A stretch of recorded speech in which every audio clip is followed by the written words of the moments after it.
ठीक है, कि कंस्ट्रक्टर वगैरह क्या होते हैं, कुछ एग्जाम्पल भी करेंगे। तो आज हम इस लेक्चर 4 पे हैं, तो इसको देखेंगे क्या है। असाइनमेंट 1 मैंने अनाउंस कर दी हुई है आपको। ये इसकी डेडलाइन जो है वो नेक्स्ट वीक तक है। नेक्स्ट वीक से मुराद है कि 23 तक है। आज 17 है, कोई 5-6 दिन है आपके पास, आप इसको सॉल्व करना शुरू करें। अपलोड कर दिया आप? बेटा ये जितनी भी चीज़ें हैं आपको मैंने अपनी साइट का लिंक दिया हुआ है, इसको रोज़ विजिट कर लिया करें, इधर चीज़ें आ जाती होती हैं। असाइनमेंट का मैंने लेक्चर के अंदर अनाउंस किया था कि मैं कर दूंगा, तो मैंने ये कर दी है असाइनमेंट, वैसे कल की कर दी हुई है। तो खैर देख लिया करें साथ साथ, टाइम के साथ साथ, है ना। तो जो चीज़ें मैं क्लास में अनाउंस कर रहा होता हूँ उसको सीरियस लिया करें। अच्छा, ये असाइनमेंट में कुछ क्वेश्चन आपसे होंगे, कुछ नहीं होंगे। जो नहीं होते तो काइंडली आप ऑफिस आवर में आके मुझसे पूछ सकते हैं। कल मेरे ऑफिस आवर है बिफोर द क्लास, तो आप उसमें आके मुझसे पूछ सकते हैं जो भी कोई प्रॉब्लम हो।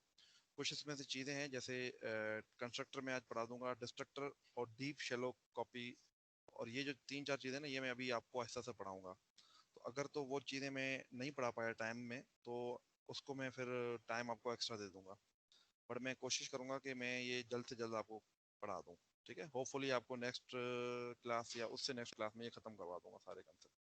ठीक है, बट इसमें कुछ क्वेश्चन है जो बिल्कुल स्ट्रेट फॉरवर्ड है, वो आप कर सकते होते हैं। ठीक है। अच्छा जी, तो सबसे पहली पहली चीज़ आज जो हमने पढ़नी है वो ये है कि आपने एक क्लास बनानी है, और वो क्लास आपको पहले से आपको पता है कि, एक मिनट यार, एक,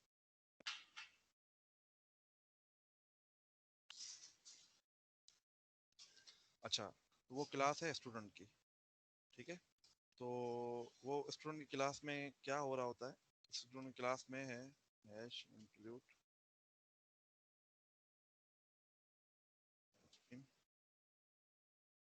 using name space D and man. जब भी आपने कोई क्लास बनानी है तो आपने उसका मेन फंक्शन जरूर बनाना है एक। मेन फंक्शन में उसको जो है ना, वैसे एक क्लास अलग से बनाई जाती है जिसको हम कहते हैं डेमो क्लास, वो मैं आपको बाद में सिखाऊंगा, बट आपको ये बनानी चाहिए। अच्छा, स्टूडेंट की क्लास थी हमारी। स्टूडेंट, आज आपका पॉइंटर्स पे लेक्चर होगा, नागेश साहब देंगे आपको लेक्चर, और वो लेक्चर 4 बजे है। ठीक है, टीम्स पे। तो जिनके पॉइंटर्स के कंसेप्ट सही नहीं है, तो काइंडली एक दफ़ा जो है वो लेक्चर ज़रूर लें, ताकि, क्योंकि अगली जो क्लासें हमारी होंगी उसमें सारे पॉइंटर्स होंगे और मैं आपको रिपीट नहीं कराऊंगा चीज़ें। तो ये सेशन मैंने रखा इसलिए है कि जिन बच्चों के पॉइंटर्स के कंसेप्ट अच्छे नहीं है वो उधर से सीख लें। ठीक है, तो नागेश आपको कोई 1.5 घंटे का सेशन करवाएगा 4 से अनवर्ड, तो काइंडली उस सेशन को टीम्स पे अटेंड कीजिएगा। ठीक है। अच्छा जी, उसके बाद हमने इसमें क्लास एक्टिविटी के अंदर फर्स्ट नेम लास्ट नेम, मैंने कहा था कि इसको अरे बना लें फिक्स साइज की। चलें अरे बना लेते हैं। तो 4 अरे। अरे बनाने की वजह ये थी कि आप पॉइंटर फिलहाल यूज ना करें, वरना इसको पॉइंटर के थ्रू करते हैं हम। सॉरी, फर्स्ट नेम, नाम आपके वेरिएबल का हमेशा ऐसा होना चाहिए जो समझ में आ जाए, मीनिंगफुल नाम होना चाहिए। जी, फर्स्ट नेम हो गया, लास्ट नेम हो गया, उसके बाद था रोल नंबर और ऑब्टेन मार्क्स। एक रोल नंबर था, चले इंटीजर में लिख देते हैं इसको, रोल नंबर, और दूसरा आपका था मार्क्स। मार्क्स फ्लोट में भी हो सकती हैं। एक अरे थी। ठीक है, और कितने मार्क्स सब्जेक्ट के थे? 5 में थे। 5। 5 के थे सर, 5 के थे। अच्छा, ठीक है। अब यहाँ तक तो सही है, आपको पता है कि हमने यहाँ पे अगर कुछ भी नहीं लिखा तो बाय डिफॉल्ट ये प्राइवेट होते हैं। ठीक है, चलें इसको ऐसे ही लिखते हैं, और पब्लिक अब हम फंक्शन लिखेंगे। कहा क्या गया है आपको, आपको ये कहा गया है कि क्रिएट ए सेटरगेटर फंक्शन। ठीक है, आपको इसके लिए सेटरगेटर फंक्शन बनाने हैं हर वेरिएबल के लिए। उसके बाद आपको फाइंड एवरेज का फंक्शन लिखना है, और मिनिमम जो है मार्क्स फाइंड करने के लिए फंक्शन लिखना है। और आपको जो डेमो प्रोग्राम है, जो मेन है इसका, वो पहले से दिया हुआ है, तो इसको हम कॉपी पेस्ट कर लेते हैं। अब आप, काफ़ी लोग मुझसे पूछ रहे थे कि सर इसका सेटरगेटर बनाना है या नहीं बनाना, तो बेटा ये मेन आपको जब गिवन है ना, इसका मतलब है कि आपको मेरी रिक्वायरमेंट मैंने पहले ही बता दी हुई है। आप अलग से ना पूछा करें कि सर ये जो है वो हमें बनाने की ज़रूरत है या नहीं है। वो तो इसमें लिखा हुआ है ना, इससे समझ में आ रहा है कि इसमें किसके सेटरगेटर बनाने हैं, किसके नहीं बनाने। और वैसे तो मैंने सेटरगेटर सारे आपको कहे हैं, सारों के बनाने। ठीक है, अच्छा, अब ये एरर क्यों आ रही है? क्योंकि अभी ये फंक्शन हमने लिखे ही नहीं है। अच्छा जी, सबसे पहले हमने सेटर गेटर लिखने हैं, फर्स्ट नेम लास्ट नेम इनके लिए। तो पहले सेटर फंक्शन लिख देते हैं, वायोड सेट, और इसके अंदर पास क्या हो रहा होगा? एक 4 टाइप की अरे पास हो रही होगी, 4 अरे। और क्योंकि ये कैरेक्टर है तो साइज भेजने की जरूरत नहीं है। अच्छा जी, और हम क्या करेंगे, इसको कॉपी करना है, हमें कॉपी का फंक्शन बना लेते हैं। देखो, अब ये बार बार हमें कैरेक्टर अरे पूरी की पूरी कॉपी करनी पड़ेगी, इससे अच्छा ये है कि हम एक कॉपी का फंक्शन अलग से बना लेते हैं। तो इस फंक्शन का हम रख देते हैं कॉपी, और इधर रखते हैं कि हमने एफ नेम के अंदर किसको कॉपी करवाना है? हमने करवाना है अरे को। ये मैं इधर ही लिख देता हूँ। अब कॉपी का फंक्शन करता क्या है? कॉपी का फंक्शन ये करता है, 2 अरे लेता है ये,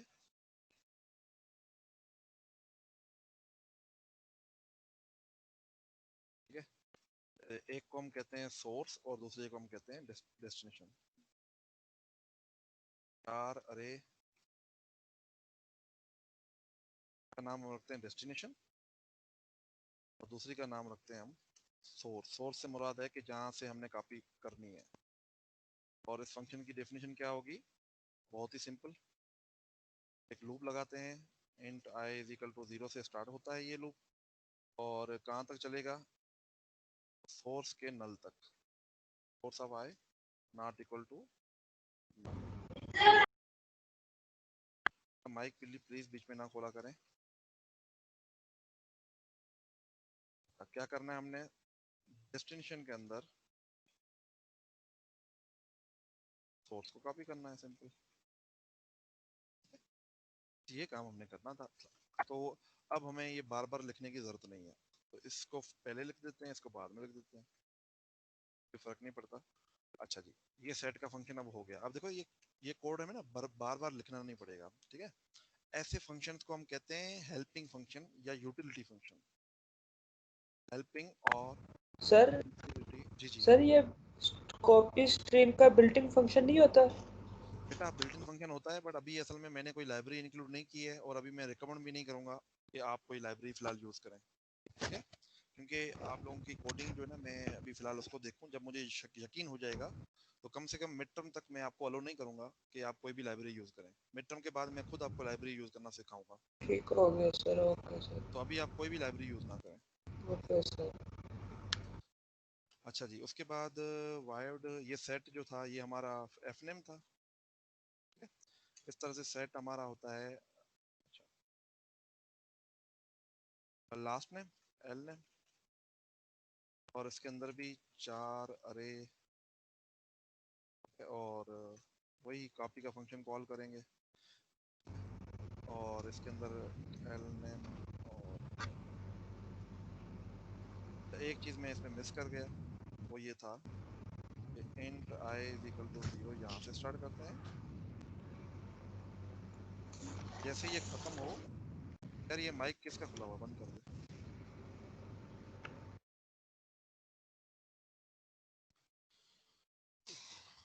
ये करना जरूरी, क्योंकि नल देना जरूरी होता ना एंड पे।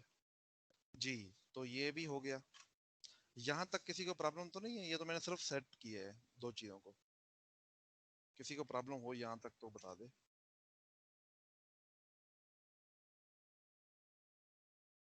अब सबने ऐसे ही किया है इसको?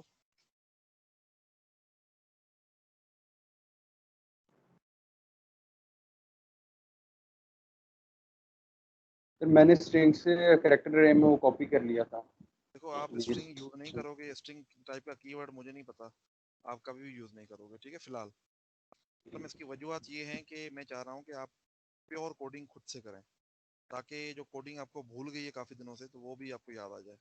फिर मिड टर्म के बाद सर आपने ये जो जो कॉपी वाला फंक्शन आप बना रहे हैं, जी जी ये पहले कहीं पे हमने बनाया है इसको प्रॉपर, या यहीं पे ये वो हो नहीं, जाएगा? पहले कहीं भी नहीं बनाया, यहीं पे बनाया है अलग से। मतलब पहले बनाने का मतलब क्या है?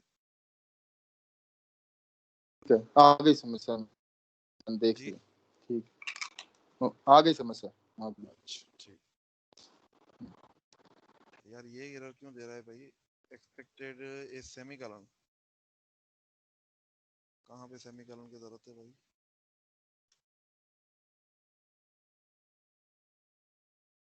ओहो,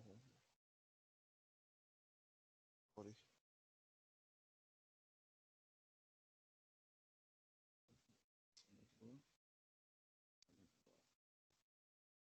ओके, सॉरी। अच्छा जी, उसके बाद सेट रोल नंबर हो गया। सेट रोल नंबर के बाद हमने क्या करना है, void सेट, और क्या था हमारे पास, मार्क्स, सेट मार्क्स, ठीक है। और इसमें मैंने, अब ये कैसे पता चलेगा कि मुझसे एक बच्चे ने पूछा था चैट में कि सर मार्क्स के अंदर हमने अरे कैसे भेजनी है? तो बेटा ये देखें आप, ये मार्क्स के अंदर मैंने एक अरे भेजी हुई है ऊपर से। तो इसका मतलब है आपको यहाँ पे जो टाइप होना चाहिए ना आपका, वो होना चाहिए, क्या होना चाहिए टाइप इसका, इंटीजर, ओ सॉरी, इंटीजर पॉइंटर, फ्लोट। ये असल में फ्लोट होना चाहिए, फ्लोट, क्योंकि ये मार्क्स फ्लोट में है, ठीक है ना। तो फ्लोट, पॉइंटर का भी नहीं पता तो पॉइंटर में फिलहाल जानबूझ के यूज नहीं किए हैं। और साइज उसका, जैसे साइज मैंने गलती से भेजा नहीं है, साइज इसमें भेजना चाहिए था हमें, ये ना सेट मार्क्स के अंदर साइज भी भेजना चाहिए था। ये साइज के बगैर जो फ्लोट के टाइप की अरे जो है ना, वो फिर काम को, ये आपने कैसे किया है वैसे, साइज के बगैर कर लिया था आपने?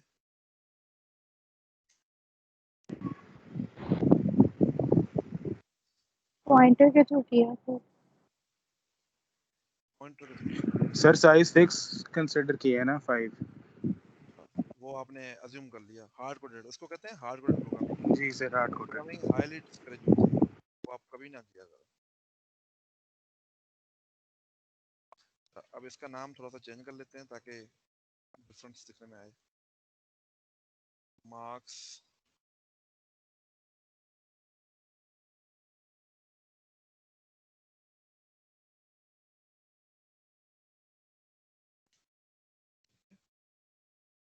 तो ये भी इसमें आ गया। अब ये हमारे पास सेटर सारे बन गए हैं, ठीक है। अब हमने क्या बनाना है, गेटर बनाने हैं, तो गेटर भी बन जाते हैं, गेटर भी कोई मुश्किल काम नहीं है। तो कैरेक्टर अरे आपने रिटर्न करनी है, तो wired, sorry, get f name, और रिटर्न क्या करेंगे हम, क्या करेंगे, शाबाश,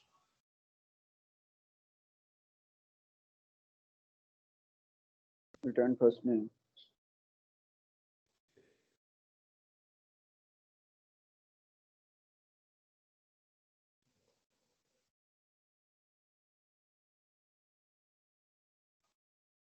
ओके, इसको पॉइंटर सर आपके पास बहुत आइडिया है।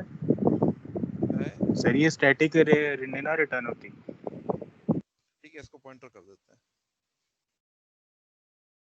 इसको एज ए पॉइंटर रिटर्न करवा देते हैं। अच्छा जी, अब हम सिंपल कॉपी पेस्ट करते हैं और उसका नाम रखते हैं एल ने, और इसको भी रखते हैं एल ने, ठीक है। अच्छा जी, और हम किसका गेटर बनाएंगे, और रोल नंबर का, रोल नंबर जो है वो इंटीजर टाइप का है,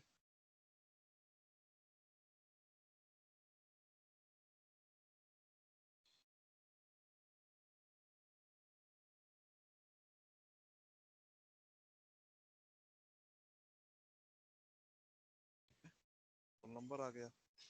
और हमने क्या बनाना था, गेट सर मार्क्स, मार्क्स का गेटर।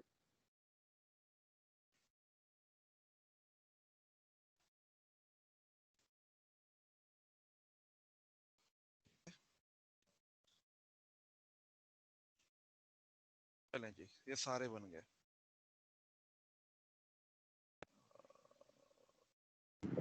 फ्लोट है सर मार्क्स। फ्लोट है, थैंक यू यार। ओके, सारे सेटर गेटर बन गए हैं, ठीक है। अब ये नाम, क्योंकि मैंने इसके ये रखे हुए हैं, तो चलें, वैसे तो है ना नाम आपको वही रखने चाहिए जो मेन के हैं, ठीक है। तो मैं इसके नाम चेंज करता हूँ, क्योंकि नाम हमें वही रखने हैं जो मेन में रखे हुए हैं। मेन का मतलब ये मेन गिवन है ना, इसका मतलब है कि आपको उसी के हिसाब से सारी सेटिंग करनी है, आप अपने से कोई सेटिंग नहीं कर सकते। ठीक है, इस तरह से फिर इसका भी नाम चेंज करना पड़ेगा, इस तरह से फिर इसका भी नाम चेंज करना पड़ेगा। रोल नंबर तो ठीक है,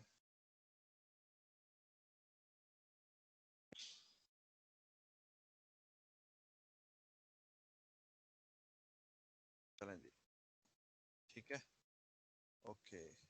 अब और क्या चीज़ इसमें है, ये डबल कोटेशन जो है ये, अच्छा वैसे डबल कोटेशन है ना, आप हमेशा, क्योंकि ना एक असल में वो स्टैंडर्ड होता है वर्ड के अंदर है ना, वो कुछ और कोई कोडिंग यूज करते हैं वर्ड के अंदर और इधर कोई और, तो आपको डबल कोटेशन जब भी मिले ना आप उसको हमेशा टाइप कीजिएगा फिर से, वरना है ना वो एरर देगा आपको, और वो एरर का आपको पता भी नहीं चलना कि एरर क्या है। यस आप सर, ये एरर आ रहा था ये नाम पे, ये ये समझ ही नहीं आ रही थी क्या थोड़ा है। ही मसला होता है, तो इसको थोड़ा सा जो है वो देखने की जरूरत है। अच्छा जी, मैंने जो है ना वो पता नहीं सही कॉपी नहीं किया है या कोई और मसला है। मैं बताता हूँ ये मसला क्या आ रहा है। जी जी, सर ये आपने जो कॉपी किया ना, ये हाँ कॉपी सही नहीं हुआ क्योंकि इसमें वो चेंज हो रही हैं चीजें। ये देखें, इज इक्वल टू के बाद ये एंड एल टी, ये हाँ खत्म करें और वो ब्रैकेट्स लगाएं। वो नहीं नहीं, ये तो मुझे समझ में आ गई बात, मैं असल में कह रहा हूँ कि ये असल में वैसे होता नहीं है नॉर्मली। चलें बहरहाल कर लेते हैं इसको। बहुत सारा में ना वर्ड एक अलग फॉर्मेट यूज करता है उसके लिए।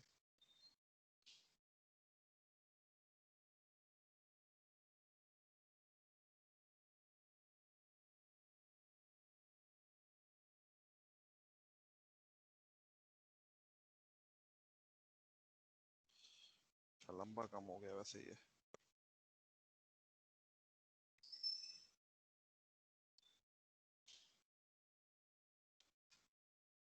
अभी हमने एवरेज वाला फंक्शन नहीं बनाया, वो भी बनाते हैं। अच्छा, गेट फर्स्ट नेम इसका नाम है इस फंक्शन का, तो इसका नाम गेट फर्स्ट नेम रख देते हैं।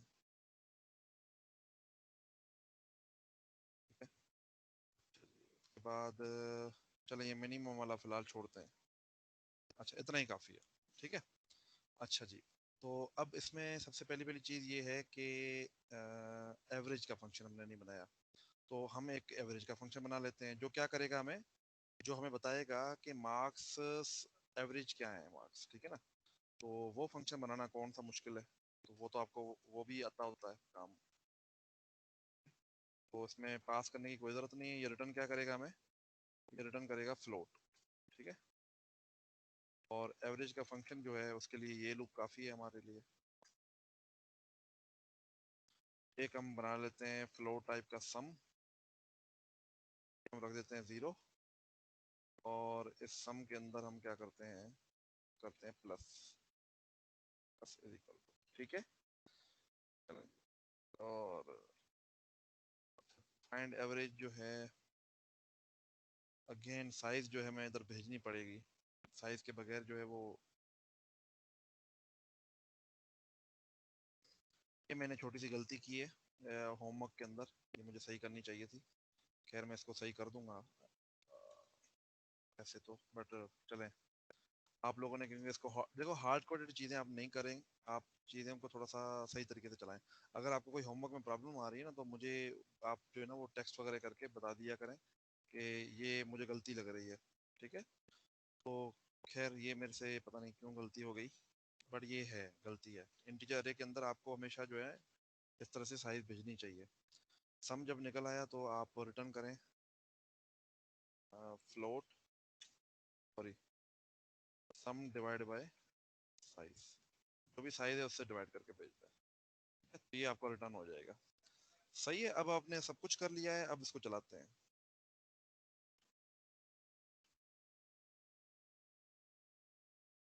तो देखते हैं क्या आउटपुट आता है। नो आउटपुट, चले एरर देख सर लेते जिस हैं। तरह आपने कॉपी का फंक्शन यूज किया, उस तरह हमें जो मेन से हमें नेम वगैरह आ रहे हैं उसको हम कैरेक्टर अरे के अंदर लूप के जरिए से कर लें, उसके क्या क्या बाद फिर उस दोबारा जो क्या get एक जो मिनट, एक मैं ये एरर खत्म कर दूं फिर आप बेशक पूछिए। स्टूडेंट ठीक followed by int is illegal,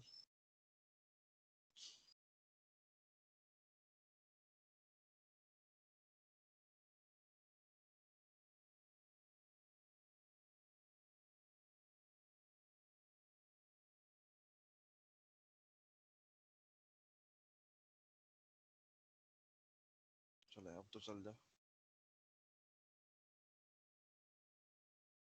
average of student Sunil 62। ठीक है, अच्छा अब आप पूछें क्या कह रहे हैं, जी बताएं क्या कह रहे हैं, शाबाश। जी जी, हेलो हेलो भाई, आप हैं अभी? बाकी लोगों को मेरी आवाज आ रही है? यस यस सर आ सर, रही आ है। रही है। यस सर, शायद यस वो सर, यस सर, आ रही है। चलें इसका आवाज इसका फिर पूछ लेंगे उससे फिर। अच्छा किया क्या है मैंने, सिंपल एक स्टूडेंट की क्लास बनाई है, उसमें 4 एट्रीब्यूट्स बनाए हैं, इसको एट्रीब्यूट बोलते हैं, ठीक है ना, दिस एट्रीब्यूट, ठीक है। उसके बाद मैंने एक पब्लिक एक्सेस मॉडिफायर लिखा है, ये सारे पब्लिक हो जाएंगे। इंडेंटेशन प्लीज उसका ख्याल रखिएगा, देखें जैसे मैंने इंडेंट किया है कोड को, तरतीब में लिखा है। तो उसके बाद फंक्शन ये आ गया, उसके बाद आपके पास सारे सेटर आ गए हैं। कॉपी का फंक्शन, इसको हम हेल्पिंग या यूटिलिटी फंक्शन कहते हैं क्योंकि ये हेल्प करने के लिए इस्तेमाल होते हैं, ठीक है। ये शशके वाले लफ्ज है ना, याद रखिएगा। अच्छा उसके बाद आप गेटर बना दिया मैंने इसका, ठीक है, और एवरेज का फंक्शन भी बना दिया। इस तरह से आप मल्टीपल फंक्शन बना सकते हैं। अब देखें स्टूडेंट के लिए जो भी फंक्शन रिक्वायर्ड है वो उस क्लास के अंदर आ गए हैं, तो ये इसका फायदा है सबसे बड़ा। यहाँ तक अगर आपको क्लियर हो तो मैं आपको एक छोटी सी चीज़ और बताना चाहता हूँ। यहाँ तक क्लियर है आपको? जी सर। अच्छा आप लोग जो ना इस तरह से अगर बना रहे हैं ना, फर्ज करें इसका नाम मैं रीनेम कर लेता हूँ, इसका नाम कुछ और रख देते हैं, आर रख देते हैं, ठीक है। अब मैं आपको इसको ना 3 फाइल्स में पहले तो इसको कन्वर्ट करते हैं, और फिर मैं आपको बताता हूँ इसको 3 फाइलों में कन्वर्ट करने की जरूरत क्या है। देखो सबसे पहली पहली चीज़ है कि आपके जो इम्प्लीमेंटेशन है ना वो हमेशा अलग होनी चाहिए आपकी, ठीक है ना। आपका इम्प्लीमेंटेशन आप एक चीज आपकी होगी जिससे आपको पता चलेगा कि आपके कौन कौन से फंक्शन हैं, फंक्शनलिटी हैं, या कौन कौन सी क्लासेस या क्या चीजें आप यूज कर रहे हैं। एक जगह पे आपको दिखने में आएगा कि उस क्लास का ढांचा क्या है, दूसरी जगह पे उस क्लास की डिटेल पड़ी होगी। तो क्लास की इम्प्लीमेंटेशन हमेशा उसके इंटरफेस से अलग होनी चाहिए, ठीक है। क्या मतलब, अब आपको जब भी कोई क्लास बनानी है ना तो आपको 2 फाइलें बनानी पड़ेगी। आप इधर सोर्स फाइल में जाएं, यहाँ पे क्लास विजार्ड का एक ऑप्शन है। वैसे तो आप इसको अलग अलग भी कर सकते हैं हेडर और सोर्स में, बट इसको डायरेक्ट करने का भी तरीका है। कैसे, फिर से बताता हूँ। सोर्स में जाएं, क्लास विजार्ड में जाएं, यहाँ पे ऐड क्लास का ऑप्शन आता है।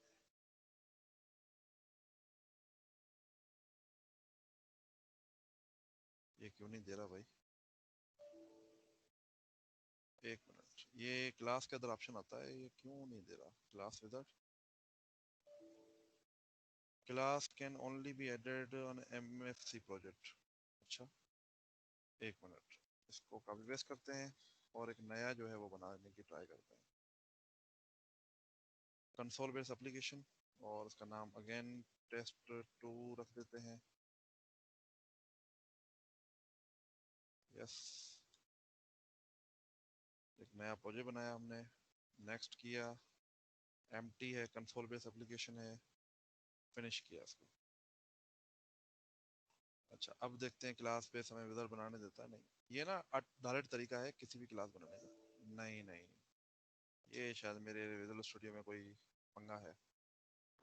बहरहाल सर चलें। इसमें ना आप सर ऐड करें, सर अब क्लास में जाएं। हो सही, सी प्लस प्लस क्लास, जी क्लास का नाम ऐड करते हैं। वैसे ये भी नहीं हो रहा, नहीं दे सर वो रहा यार ऐड ये तो। करने के बाद नाम आएगा सर, ऐड करने के बाद नाम आएगा। एक मिनट, हाँ अब आ गया, थैंक यू। ये क्लास विजार्ड से शायद होता था यार मेरे ख्याल में। चलें शायद मैं बूढ़ा हो गया हूँ, मेरी मेमोरी जो है वो। स्टूडेंट, ठीक है। अब देखें आप यहाँ पे ऑटोमेटिकली स्टूडेंट, जब मैंने क्लास बनाई ना तो डॉट एच फाइल और डॉट सीपीपी फाइल बन गई। मैं इसको फिर से आपको करके दिखाता हूँ। आप ऐड में जाएं और यहाँ पे ऐड क्लास करें, ठीक है, ठीक है। और अब यहाँ पे ऐड का ऑप्शन आ रहा है, ठीक है, इसको ऐड करें तो क्लास जो है उसका आप उसको इजीली ऐड कर सकते हैं। अब क्लास का नाम हमारा क्या है, स्टूडेंट। एक डॉट एच फाइल बनेगी और एक डॉट सीपीपी फाइल बनेगी, बाकी ये चीज़ें क्या है वो बाद में देखते हैं। फिनिश करें इसे। अब आप देखें आपके पास 2 ऑटोमेटिकली फाइलें बन गई। अगर ये आप मैन्युअली बनाओगे ना, फिर आपको ये है ना, इन दोनों को लिंक करने के लिए इस्तेमाल होता है, ये हेडर फाइल और सीपीपी फाइल। अगर आप ये नहीं लिखोगे ना, तो आपकी फाइलें नहीं चलेंगी। तो इनको लिंक करने के लिए प्रोग्रामा 1 हमें लिखना पड़ता है। अच्छा, अब आप अगर देखें यहाँ पे, ये दोनों चीज़ें क्या हैं, इसको फिलहाल कमेंट करते हैं, क्योंकि ये मैंने आपको नहीं पढ़ाई फिलहाल। इन चीज़ों को फिलहाल मैं कमेंट करता हूँ। ये चीज़ें क्या थी ये बाद में हम डिस्कस करेंगे। इस लेक्चर में आज ख़त्म जब कर रहे होंगे तो इंशाल्लाह आपको मैं बता दूंगा तब तक, पर तब तक फिलहाल आप वेट करें ये चीज़ें क्या हैं। अब देखें आपकी हेडर फाइल बन गई, बल्कि मैं इसको निकाल ही देता हूँ इस तरफ से, ठीक है। अच्छा, अब सबसे पहले पहले आपका जो कोड आपने लिखा था वो उधर कॉपी पेस्ट करता है, वो नोटपैड फाइल में डालते हैं पहले।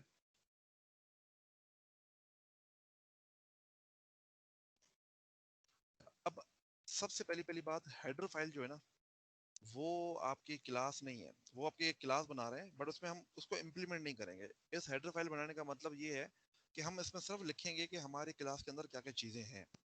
तो उसके अंदर हम लिखेंगे सबसे पहले पहले जितने भी एट्रीब्यूट्स हैं वो सारे लिखेंगे। तो एट्रीब्यूट लिख दें आप सारे, वो प्राइवेट नहीं, प्राइवेट है तो इसलिए बाकी आप सबके लिखेंगे प्रोटोटाइप। फंक्शन के प्रोटोटाइप पढ़े थे ना आपने, कि फंक्शन का प्रोटोटाइप का मतलब क्या है, कि सिर्फ आप उसका नाम और उसके रिटर्न टाइप वगैरह लिखेंगे। अब देखिएगा, उसकी इम्प्लीमेंटेशन इधर नहीं करेंगे। क्या मतलब, क्या मैं कहना चाह रहा हूँ, मैं ये कहना चाह रहा हूँ कि आप अगर कॉपी का फंक्शन है तो आप इधर सिर्फ कॉपी लिखेंगे। अच्छा, अगर आपका सेटल का फंक्शन है तो आप इसको अगेन, हर फंक्शन की डेफिनेशन खत्म कर देंगे, आप सिर्फ उसका लिखेंगे प्रोटोटाइप, ठीक है ना। मैंने बॉडी नहीं लिखी किसी फंक्शन की।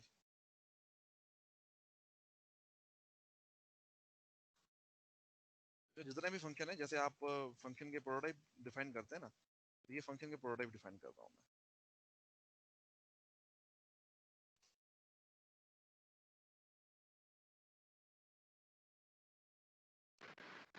सर ये पॉइंटर्स में किया हुआ है, स्टैरिक जो लगा के आपने किया? जी जी जी जी।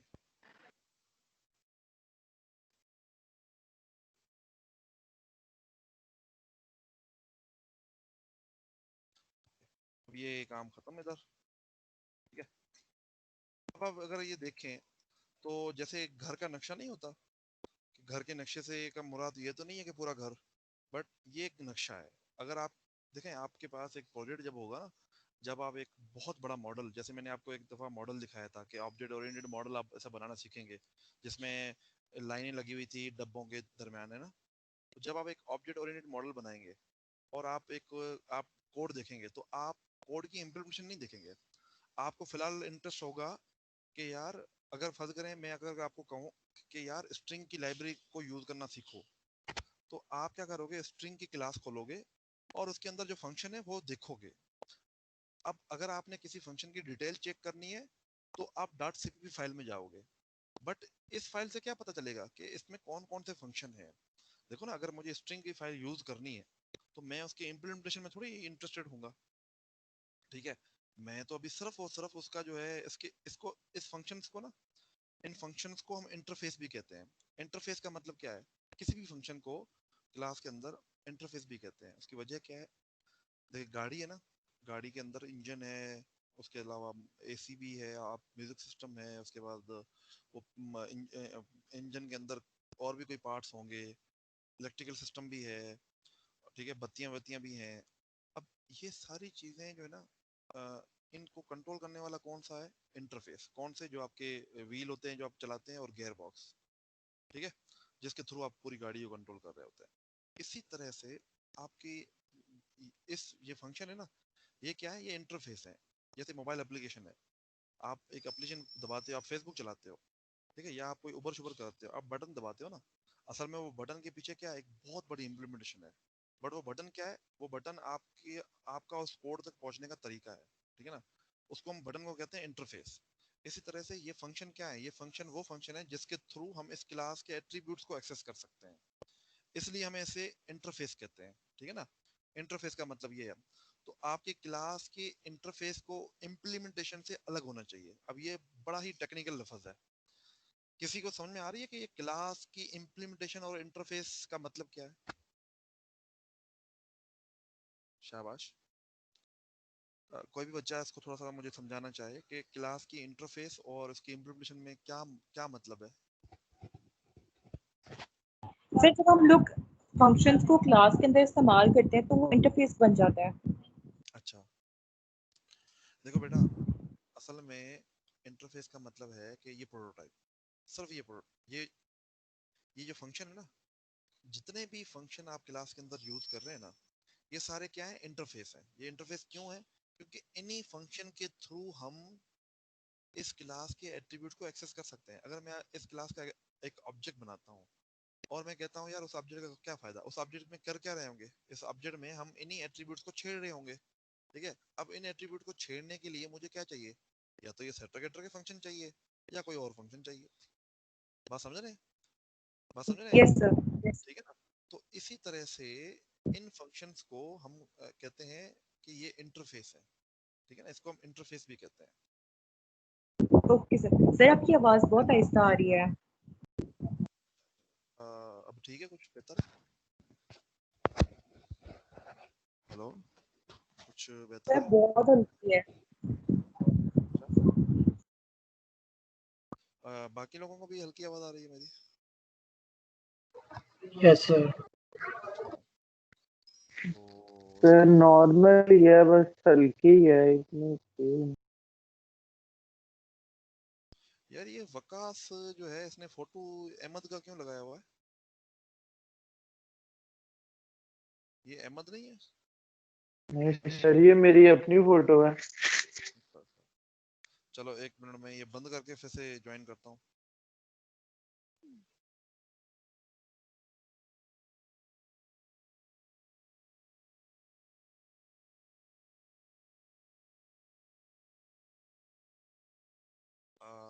हेलो, अब आवाज? हेलो, आवाज ठीक है? जी सर ठीक है। सर हमें तो आ रही है। नहीं, सर पहले सी है भी हल्की है लेकिन ठीक है। इसको हमने इंटरफेस क्यों कहा? क्योंकि इसके थ्रू हम ये एट्रीब्यूट एक्सेस कर सकते हैं। अब हमने जितने भी इंटरफेसेस है ना, इन सबको इधर डिफाइन किया है। सर जैसे स्क्रीन नहीं आ रही आपकी। ओहो, सॉरी सॉरी सॉरी सॉरी, हाँ स्क्रीन नहीं आ रही होगी क्योंकि वो मैंने अभी शेयर नहीं की है। एक मिनट। अच्छा, अब स्क्रीन भी आ रही होगी या आ रही होगी आस्ते आस्ते। अच्छा, ये अब हेडर फाइल का मतलब होता है कि आपने सर रिकॉर्डिंग भी ऑन करो। बेटा रिकॉर्डिंग ऑन है, वॉल्यूम बंद कर दें सब लोग, अपना ये माइक बंद कर दें सब लोग। अच्छा, अब अगर आप यहाँ पे देखें तो हेडर फाइल में मैंने क्या किया है? इंटरफेसेस को डिफाइन किया है सिर्फ, ठीक है ना। अभी इनको डिटेल नहीं लिखी, इसकी इम्प्लीमेंटेशन नहीं लिखी है मैंने। इम्प्लीमेंटेशन का मतलब क्या होता है कि फंक्शन को एक्चुअल में लिखना, उसकी बॉडी लिखना। तो अभी मैंने फंक्शन की बॉडी नहीं लिखी है, मैंने सिर्फ यहाँ पे क्या किया, इनको डिफाइन किया है, ठीक है। जैसे आपने पी प्रोग्रामिंग फंडामेंटल में पहले पहले ऊपर ऊपर फंक्शन के प्रोटोटाइप लिखते थे, ठीक है ना, वैसे ही मैंने इधर ये लिखा है। अब हमने क्या करना है? इनको एक्चुअली में इम्प्लीमेंट करना है, ठीक है। तो उसके लिए क्या तरीकेकार है? उसके लिए ये तरीकेकार है, फर्ज करें हम पहला फंक्शन जो है कॉपी का ये इस्तेमाल कर लेते हैं, बल्कि कॉपी नहीं, ये करते हैं पहले। अच्छा, अब अगर मैं इस फंक्शन को इधर लिखूंगा, ठीक है, ये मैंने क्या किया? Include student dot H. अब ये स्टूडेंट डॉट एच क्या है? ये एक लाइब्रेरी बन गई। जैसे आप लोग इंक्लूड नहीं करते library, hash include iostream.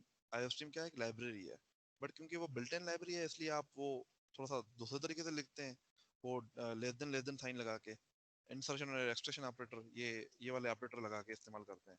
But क्योंकि ये हमारी खुद की लाइब्रेरी बनाई हुई है तो हम इसको डबल कोटेशन के अंदर लिखते हैं। तो मतलब हम लाइब्रेरी बनाना सीख रहे हैं खुद की। अच्छा, अब हमने क्या किया है? यहाँ पे एक फंक्शन है कॉपी, उसको यूज किया है, बट ये मुझे यूज करने नहीं दे रहा। कह रहा है कि आइडेंटिफायर कॉपी इज अनडिफाइंड। असल में ना ये फंक्शन अलग से बन रहा है, ये इस क्लास का नहीं है। तो सबसे पहले पहले मुझे इस क्लास से पहले ये लिखना पड़ेगा इस तरह से।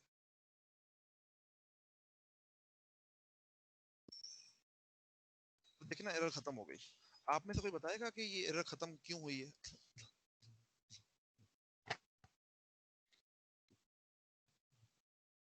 ये लाइन लिखने से एरर खत्म क्यों हो गई, कोई बता सकता है? सर ये सर इसको ये सेट इस नहीं लाइब्रेरी से जो है रिलेट करता है। अच्छा तरफ अच्छा पॉइंट अच्छा, कर रहा है। ओके ओके ओके, ठीक है। आप लोगों की हिंट बिल्कुल ठीक थी। और वो ये है कि क्योंकि हमने ये लाइब्रेरी इंक्लूड की है, बट अब हमें कंपाइलर को बताना पड़ेगा कि ये जो सेट का फंक्शन है ना, ये हम अलग से कोई नया फंक्शन नहीं लिख रहे। ये जो हमने इधर डिफाइन किया है ना, हम इसकी इम्प्लीमेंटेशन इधर लिख रहे हैं। ठीक है, तो हमने यहाँ पे बताना पड़ेगा कि ये स्टूडेंट क्लास का फंक्शन है। इसको कहते हैं scope resolution operator. Scope resolution मतलब कि ये स्टूडेंट क्लास का एक फंक्शन है। ठीक है ना। अब क्योंकि ये स्टूडेंट क्लास का फंक्शन है, तो स्टूडेंट क्लास के जितने भी फंक्शन है ये सारे एक्सेस कर सकता है, इसलिए कॉपी का फंक्शन यहाँ पे एक्सेस हो पा रहा है। ठीक है, अब हम क्या करेंगे, जितने भी सारे फंक्शन लिखे हुए हैं वो सारे के सारे इधर कॉपी पेस्ट करते हैं। बट हमें क्या करना पड़ेगा, एक छोटी सी तकल्लुफ करनी पड़ेगी, और वो तकल्लुफ क्या है, हमें सबके आगे ये लगाना पड़ेगा, क्लास का नाम लिखना। वरना ये सेपरेट समझ लेगा। अगर ये नहीं लगाएंगे तो ये समझेगा कि ये इस क्लास के फंक्शन नहीं है, और ये तो इस क्लास के फंक्शन है।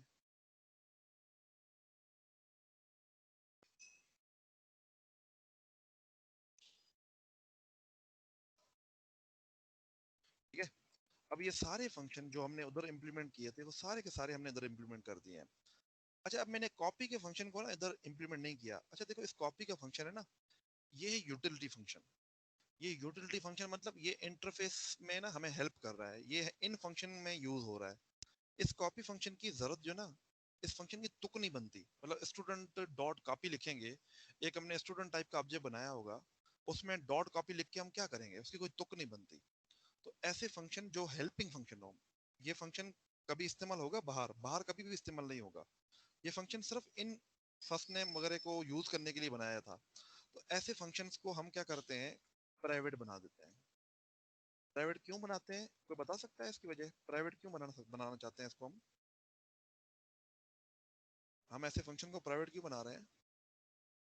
ताकि जब जरूरत पड़े तब हम उसको एक्सेस कर सकें। नहीं, इसकी वजह ये है कि आपके ये फंक्शन प्राइवेट इसलिए बना रहे हैं क्योंकि ये फंक्शन नॉर्मली यूज नहीं होते। मिसाल के तौर पे मैं एक क्लास बनाता हूँ जिसका नाम है ड्राइंग। उस ड्राइंग के अंदर मैं कहता हूँ ड्रा सर्किल। अब उस सर्किल को ड्रा करने के लिए मुझे फर्ज करें कोई और जो है ना फंक्शन बनाने पड़ते हैं, तो उन फंक्शन की कॉलिंग कभी भी नहीं करूंगा मैं ड्रॉ जो है ना, ड्रॉ के फंक्शन में मैं ड्रॉ की क्लास में सिर्फ मैं ड्रॉ का फंक्शन कॉल करूंगा। ठीक है ना। इस तरह से जब आप स्टूडेंट का जो ये जो लेट सपोज जैसे मैंने आपको ये दिया था अपना, ये CP2 दिया है, अब इसके अंदर यहाँ पे मेन के अंदर आप कॉपी के फंक्शन को क्यों कॉल करेंगे? ठीक है ना। स्टूडेंट से रिलेवेंट फंक्शन, मैंने आपको क्या बताया था कि स्टूडेंट क्लास का मतलब क्या है, ऑब्जेक्ट का मतलब क्या है, ऑब्जेक्ट का मतलब है हमने एक मॉड्यूल बनाना है, और उस मॉड्यूल में क्या होगा, स्टूडेंट से रिलेवेंट जो एट्रीब्यूट्स हैं वो, और उससे रिलेवेंट जो उसकी फंक्शनलिटी है वो, बाकी उसके अलावा कुछ नहीं होना चाहिए। ठीक है ना। बाकी उसके अलावा अगर कुछ है तो वो उसके अंदर हिडन होगा, हमें नहीं पता होगा कि, अब फर्ज करें मैं आपको कहता हूँ कि एक लिंक लिस्ट जो है, लेट सपोज एक लिंक लिस्ट है, या लेट सपोज मैंने आपको बताया था कि स्टैक है, स्टैक के अंदर या क्यू के अंदर अगर फर्ज करें कोई काम होना है, हमने उसमें कोई मुख्तलिफ ऑपरेशन परफॉर्म करने हैं, तो हमने अरे को लेट सपोज रीग्रो किया है, फिर कम किया है, फिर अब इस फंक्शन का हमारे पास कोई ताल्लुक नहीं है। हमें जिससे ताल्लुक होगा वो सिर्फ होगा कि लिंक लिस्ट में पुश कैसे करना है, पॉप कैसे करना है, और स्टैक में पुश कैसे करना है, पॉप कैसे करना है। अब पुश और पॉप करने के लिए हमने पीछे कौन से फंक्शन यूज किए हैं उसमें हम इंटरेस्टेड नहीं है। ठीक है ना। इसी तरह से आपकी जो स्टूडेंट की क्लास है उसके रिलेवेंट जो फंक्शन है वो ये वाले हैं। हम देखें ना, एक स्टूडेंट के हम क्या किस चीज़ में इंटरेस्टेड होंगे, एक तो उसकी वैल्यू सेट करने में, और एक उसके एवरेज फाइंड करने में। स्टूडेंट की क्लास में ये कॉपी का फंक्शन हम बनाया है, ये तो हम कभी भी स्टूडेंट के ऑब्जेक्ट के थ्रू यूज नहीं करेंगे। अल्दो आप यूज कर सकते हैं बट उसका फायदा नहीं है, उसकी तुक नहीं बनती। मतलब आप यूसीपी की ये क्लास बनाई हुई है, और उसमें जो है ना आप फर्ज करें एक जो है ना कोई फजूल सा कोई फंक्शन कॉल कर रहे हैं उसके ऑब्जेक्ट के थ्रू। ठीक है ना, कि CSS एग्जाम। अब CSS एग्जाम का यूसीपी के इस फंक्शन से क्या ताल्लुक है, इस ऑब्जेक्ट से कोई ताल्लुक ही नहीं है। तो आपको ऐसे इररिलेवेंट फंक्शन जो है ना उसको प्राइवेट कर देना चाहिए। इसको हम कहते हैं हेल्पिंग फंक्शन या यूटिलिटी फंक्शन। यूटिलिटी फंक्शन किस लिए इस्तेमाल होते हैं? ये सिर्फ और सिर्फ इन फंक्शंस की हेल्प के लिए इस्तेमाल होते हैं। ठीक है, तो हमने इसकी भी क्योंकि इम्प्लीमेंटेशन करनी है तो इसको भी जो है वो करना पड़ेगा हमें।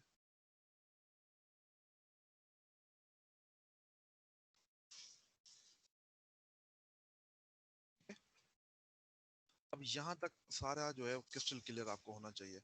अब हमने इसका बनाना है मेन। अब हम करते हैं न्यू, ऐड न्यू, और एक सीपीपी फाइल इसमें ऐड करते हैं जिसको हम नाम रखते हैं सोर्स। अब हम क्या करते हैं, ये क्लास को फिलहाल ये नोटपैड से डिलीट करते हैं और इधर जो है इसको कॉपी पेस्ट करते हैं। ठीक है, अब अगर मैं आपको कहूँ कि ये क्या हो रहा है, तो असल में यहाँ पे हमें क्या करना पड़ेगा, हमारी जो लाइब्रेरी हमने बनाई है उसको हमें इंक्लूड करना पड़ेगा इधर। तो ये सोर्स फाइल के अंदर यहाँ पे मैं इंक्लूड करता हूँ। अब देखें, अब स्टूडेंट जो है ना ये एक लाइब्रेरी है, ठीक है ना। अब मैंने इसको इंक्लूड किया, कैसे किया, हैश इंक्लूड और डबल कोटेशन के अंदर वो लिख दिया। अब ये बिल्कुल वैसे ही काम करता। अब इसका फायदा क्या हुआ? इसका फायदा ये है कि जब आपके पास 10-15 क्लासेस बनेंगी ना, और आपको फर्ज करें मेन के अंदर उसको यूज करना है, मिसाल के तौर पे आपने मुझे ना एक स्ट्रिंग की लाइब्रेरी बना के दी है और मुझे वो यूज करनी है कहीं पे ना, तो अब मैं बैठ के उसकी इम्प्लीमेंटेशन नहीं देखूंगा कि आपने उसकी कॉपी का फंक्शन कैसे बनाया है, उसके अंदर मुख्तलिफ फंक्शन कैसे बनाया है। मुझे सिर्फ इस हेडर फाइल की जरूरत है जिससे मैं देखूंगा कि कौन कौन से फंक्शन इसमें पड़े हुए हैं और उसके पैरामीटर क्या है और उसके रिटर्न टाइप क्या है, बस खत्म। बस उसके अलावा मुझे इसमें इंटरेस्ट नहीं होगा। मतलब मैं अब अगर आपको कोई प्रोजेक्ट देता तो आप लोग मुख्तलिफ क्लासें बनाते, हर बंदा मुख्तलिफ क्लासें बना के एक बंदे को पकड़ा देता। अब जिस बंदे को आप पकड़ा रहे हैं ना, उसका ये काम नहीं है कि बैठ बैठ के एक एक क्लास की डिटेल्स देखे, उसका सिर्फ ये काम होगा कि वो हेडर फाइल देखे और उसको यूज करे बस। ठीक है, तो इसको कहते हैं हमने इंटरफेस को इम्प्लीमेंटेशन से अलग किया। ठीक है ना, कि हमारा इंटरफेस कहाँ पे है, इधर है, और हमारी इम्प्लीमेंटेशन कहाँ पे है, हमारी इम्प्लीमेंटेशन सारी .cpp फाइल में पड़ी हुई है। ठीक है, बाकी जाहिर सी बात है जैसे जैसे हम बड़े प्रोजेक्ट करते रहेंगे आपको समझ में अब हमने फर्ज करें एक और क्लास ऐड करनी हो तो वो भी हम इधर ऐड कर सकते हैं, इधर क्लास में जाके। ठीक है, इधर ऐड कर सकते हैं। ठीक है, मल्टीपल क्लास, और फिर सब अगर उनको मेन में यूज करना है तो उसको भी इंक्लूड करना पड़ेगा।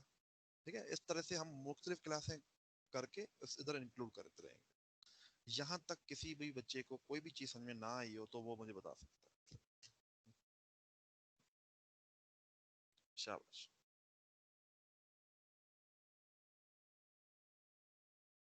नहीं,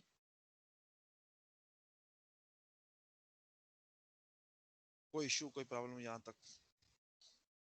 नहीं सर। सही है। अच्छा, अब एक और मजे वाली चीज मैं आपको बताता हूँ। असल में एक चीज हमने, अब फर्ज करें जब ये देखो, जब भी हमने ऑब्जेक्ट बनाना है, अब फर्ज करें दूसरा ऑब्जेक्ट बनाना है, तो हमें ये सेटर शेटर सारे लिखने पड़ते हैं बार बार। क्यों ना कोई ऐसा काम हो जिसमें हम इधर ही जो है ना ऑब्जेक्ट को इनिशियलाइज करते हैं। मतलब ये मैं इधर लिख दूं सुनील, और कॉमा कुमार, ठीक है, और रोल नंबर लेट सपोज 1 2 3 है, और मार्क्स के अंदर में मार्क्स एंटर कर, ये जो मार्क्स है ना वो इसमें चले जाए। ठीक है, और ये मुझे लिखने की जरूरत ना पड़े। तो ये, इसको हम क्या कहते हैं, इसको हम कहते हैं इनिशियलाइजेशन। ऑब्जेक्ट को इनिशियलाइज करना, इसको हम क्या बोलते हैं, ऑब्जेक्ट को। What is different between initialization and declaration? Declaration का मतलब होता है कि ऑब्जेक्ट को आपने सिर्फ लिखा है, आपने लिखा इंट ए, ये क्या है, वेरिएबल को हमने डिक्लेयर किया है। और जब आप लिखते हो int a is equal to 5, इसका मतलब क्या है, इसका मतलब ये है कि आप उसके अंदर इनिशियलाइजेशन कर रहे हैं, डिक्लेयर करने के साथ साथ उसको इनिशियलाइज भी कर रहे हैं। तो यहाँ पे हम स्टूडेंट S1 जो है उसको हमने डिक्लेयर भी किया है कि ये स्टूडेंट टाइप का है, और उसको इनिशियलाइज भी किया है। बट अब मसला ये है कि ये आप चलाओगे ना तो ये एरर देगा आपको, वो कहेगा कि यार ये तो पॉसिबल ही नहीं है। अब इसको चलाने के लिए ना आपको एक स्पेशल फंक्शन बनाना पड़ता है। अभी तक आपने फंक्शन पढ़े हैं ना, एक तरीका ये है कि हम इसको एक फंक्शन बना देते जिसका हम नाम रखते इनिशियलाइजेशन। एक तरीका ये था कि हम एक इनिशियलाइजेशन का फंक्शन बना लेते। अब C++ क्या करती है, आपको एक फैसिलिटी देती है, और वो फैसिलिटी क्या है, जिसको हम बोलते हैं कंस्ट्रक्टर। आपने देखा था फाइल जब मैंने बनाई थी तो कुछ लिखा हुआ था पहले, वो असल में क्या लिखा हुआ था, कंस्ट्रक्टर लिखा हुआ था। कंस्ट्रक्टर क्या होता है?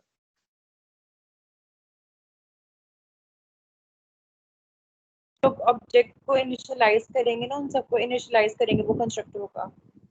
जी, कंस्ट्रक्टर क्या है? कंस्ट्रक्टर समझे एक किस्म का फंक्शन है, उसमें और एक फंक्शन में डिफरेंस है।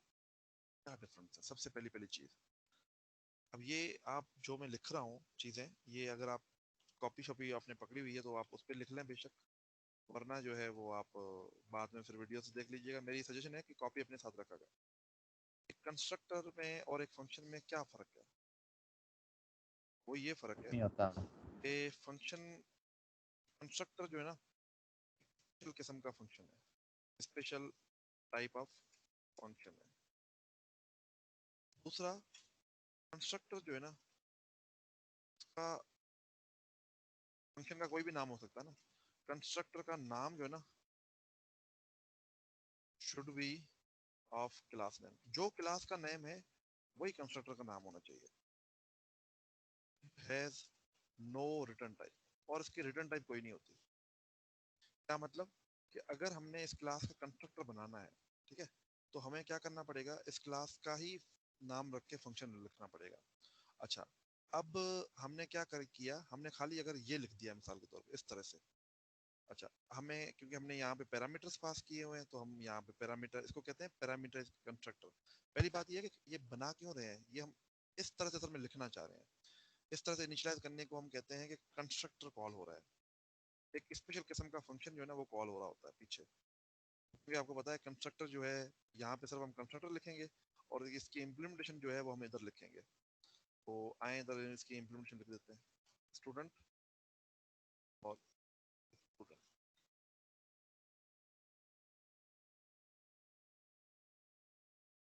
ठीक है, अब यहाँ पे हमें क्या करना पड़ेगा, लिखना पड़ेगा 4 अरे। ये पहले एफ है, एफ नेम है, उसके बाद 4 एल नेम है, बाद हमारे पास इंटीजर आया है रोल नंबर, और उसके बाद हमारे पास मार्क्स आए हैं। ठीक है, फ्लोट टाइप की अरे बनेगी। और एक हमें साइज भी भेजनी चाहिए थी, जो मैंने आपको कहा था कि आपको लिखनी चाहिए थी। ठीक है, अच्छा जी, अब हमें क्या करना चाहिए इसके अंदर, आपकी मर्जी है, सेटर कॉल कर लें या आप जो है इसके अंदर जो है वो एक एक चीज खुद से लिखें। जैसे आपने इधर लिखी है ना ये कॉपी, ये मैं क्यों कर रहा हूँ अभी आपको इसको क्लियर, क्रिस्टल क्लियर कर देता हूँ। तो डोंट वरी कि ये पता नहीं मैं क्या कर रहा हूँ, खुद ही लगा हुआ हूँ, तो इस परेशान नहीं होना आपने। मैं आपको सारा क्लियर कर देता हूँ कि ये क्या कर रहा हूँ मैं।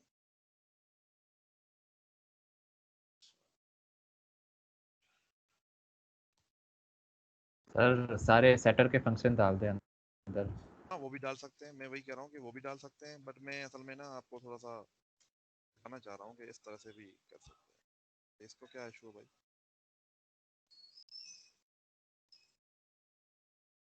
अच्छा, तो ये मैंने खाली पैरामीटराइज बगैर पैरामीटर के लिखा है तो ये एरर दे रहा है, पैरामीटर के साथ लिखना पड़ेगा। चलें जी, अच्छा जी, तो ये भी हो गया। और हमारे पास क्या था उसके बाद?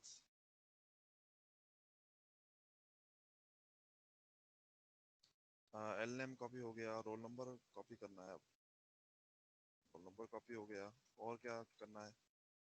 और हमारे पास मार्क्स सेट करने थे। सर ये कोड भी अपलोड करना है आपने उधर अपने वेबसाइट इंशाल्लाह, पे। इंशाल्लाह कोड वेबसाइट पे इंशाल्लाह अपलोड होगा। मैं वैसे कोड अपलोड करता नहीं हूँ। अच्छा जी, इसको समझें पहले। अच्छा जी, अब यहाँ पे अगर आप देखें तो ये इसको मैं एम कर देता हूँ। देखें ये मैंने किया क्या है। पहली चीज यहाँ पे अगर हम इसको देखें अपनी हेडर फाइल को, तो हेडर फाइल के अंदर मैंने क्या लिखा हुआ है, वही जो पुराना 4 एट्रीब्यूट्स थे और एक यूटिलिटी फंक्शन था और एक कंस्ट्रक्टर था और बाकी सेटरगेटर थे और एक एवरेज का फंक्शन था। डॉट सीपीपी में मैंने क्या किया है, डॉट सीपीपी में मैंने इनको इम्प्लीमेंट किया है। अब एक नई चीज मैंने क्या आपको सिखाई है कि यार ये जो हमने लिखा है ना इस तरह से, इसको हम लिख सकते हैं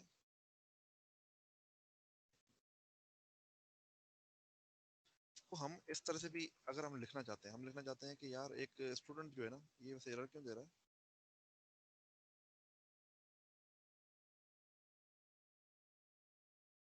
ओहो इसको एक चीज लिखनी पड़ेगी यहाँ पे। ये क्या मैं कर रहा हूँ ये मैं आपको बाद में बताता हूँ, मुझे लिखने दे। ये ना कांस्टेंट का कीवर्ड मैं इधर इंट्रोड्यूस करना तो नहीं चाह रहा था, बट अब मजबूरन शायद करना पड़े।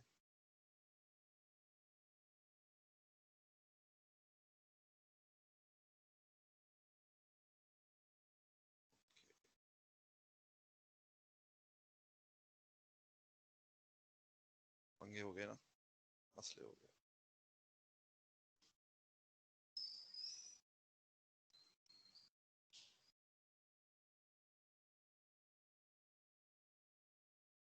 एक मिनट दे दें मुझे, लंबा काम हो गया। इसलिए मैं असल में थोड़ी सी चीजें नॉर्मल करके सिखाना चाह रहा था, बट चले जो ऊपर वाले को मंजूर।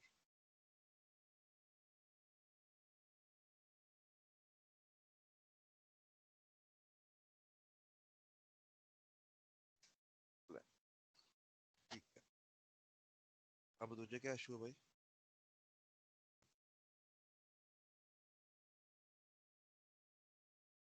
अच्छा, अब इसको कांस्टेंट कर दिया है तो ये अलो नहीं करेगा। चल यार छोड़ इसको, फिलहाल मुझे कॉन्सेप्ट पहले समझाने दो, बाद में इस टेक्निकल इशू को देखते हैं क्या है। अच्छा, अगर आप यहाँ पे देखें तो मैंने क्या किया है, मैंने सिंपल यहाँ पे एक नई चीज इंट्रोड्यूस की है। हालांकि ये फंक्शन ही है, बट इसका रिटर्न टाइप कोई नहीं है, ठीक है। और इसके मल्टीपल पैरामीटर हैं, ठीक है ना। अब ये पैरामीटर कौन से हैं? ये पैरामीटर वही हैं जो आपने पहले देखे हुए हैं, ठीक है। ये वाले पैरामीटर हैं सारे, ठीक है।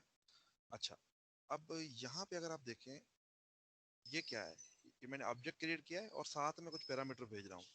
अब ये जो है ना, मैंने आपको कहा था कि इसके लिए या तो आप एक इनिशियलाइज का अलग से फंक्शन बनाएं, बट सी प्लस प्लस क्या करती है, सी प्लस प्लस आपको अलाउ करती है कि आप एक स्पेशल टाइप का फंक्शन इधर कॉल करें। हालांकि ये फंक्शन कॉल करते हुए हमें दिखने में नहीं आ रहा इधर, बट ये ऑटोमेटिकली कॉल हो जाएगा जब भी हम कोई ऑब्जेक्ट क्रिएट करते हैं ना, तो ऑटोमेटिकली उस क्लास का एक कंस्ट्रक्टर कॉल होता है, ठीक है।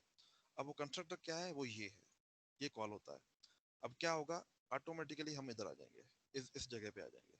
अच्छा, अब होगा क्या इसके अंदर, अब इसके अंदर ये होगा कि एक इसको रन कर लें। अच्छा, अब होगा क्या इसके अंदर, अगर आप देखें यहाँ पे, तो यहाँ पे ये हो रहा है कि आपके पास एक एक चीज जो जैसे सेटर था ना, वैसे ही जो उधर से ऊपर से एफ आया है वो एफ नेम में आ जाएगा, जो उधर से एल आया है वो एल नेम आ जाएगा। अच्छा, उस तरह से फिर यहाँ से जो चीजें आई हैं अपनी, कौन सी इंटीजर आया है आर, वो रोल नंबर में आ जाएगा। और ये मार्क्स हैं, ये सारी मार्क्स के अंदर आ जाएंगे, ठीक है। ये सारी चीजें सेट होगी आपकी। अब हम अगर इसको कोड को चलाएंगे, ये एरर मैं निकालता हूँ, अब चलाएंगे ना, तो ऑटोमेटिकली ये वही काम करेगा जो पहले हो रहा था। बट हमें फायदा क्या हुआ, हमें वो सारे सेटर गेटर लिखने की जरूरत नहीं है, ठीक है ना। हमें ये सेटर जो ना वैसे तो जरूरत है, बट हमारा काम अभी जो ना, अगर आपने कोई डेमो शेमो दिखाना ना, तो उसके लिए बहुत ईजी हो गया। अब फर्ज करें आपने लेट सपोज कोई 20 वेरिएबल बनाने हैं। अब 20 वेरिएबल के लिए आपको फिर 20 सेटर गेटर जो है ना हर वेरिएबल के लिए अलग अलग कॉल करने पड़ेंगे, वो थोड़ा सा हेक्टिक काम है। तो उसका अच्छा तरीका ये है कि आप ऑब्जेक्ट जब क्रिएट करें ना, उसी वक्त जो है उसमें ना ये ऐसे ना पैरामीटर दे दें। तो इसको कहते हैं ऑब्जेक्ट को इनिशियलाइज करना। तो जब भी आपका ऑब्जेक्ट बनता है, चाहे हम ये लिखें या ना लिखें, फर्ज करें ये ना भी लिखें ना, तो भी कंस्ट्रक्टर कॉल होता है। आप मुझसे पूछेंगे सर यहाँ पे कंस्ट्रक्टर कॉल कैसे होता है? यहाँ पे कंस्ट्रक्टर कॉल ऐसे होता है कि यहाँ पे एक डिफॉल्ट कंस्ट्रक्टर कॉल होता है, ठीक है। डिफॉल्ट कंस्ट्रक्टर का मतलब ये है कि ऐसा कंस्ट्रक्टर जो कंप्यूटर खुद बनाता है, ठीक है। और उसका प्रोटोटाइप क्या होता है, उसका ऐसे होता है प्रोटोटाइप, ठीक है। और ये डिफॉल्ट कंस्ट्रक्टर क्या करता है, हर वैल्यू को डिफॉल्ट वैल्यू पे सेट कर देता है। ये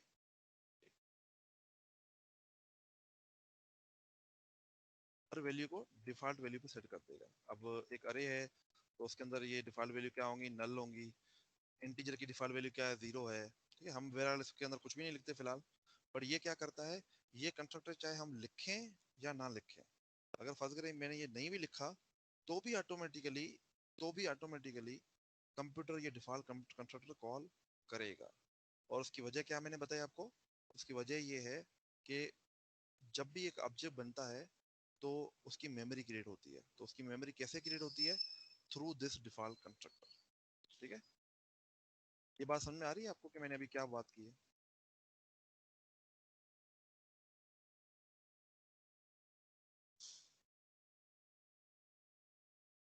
जी, यहाँ तक सबको समझ में आ गया? यस सर आ गया। जी, किसी को प्रॉब्लम है यहाँ तक तो पहले वो मुझे बताए, ताकि फिर मैं उस हिसाब से फिर आगे पीछे करूँ चीजें।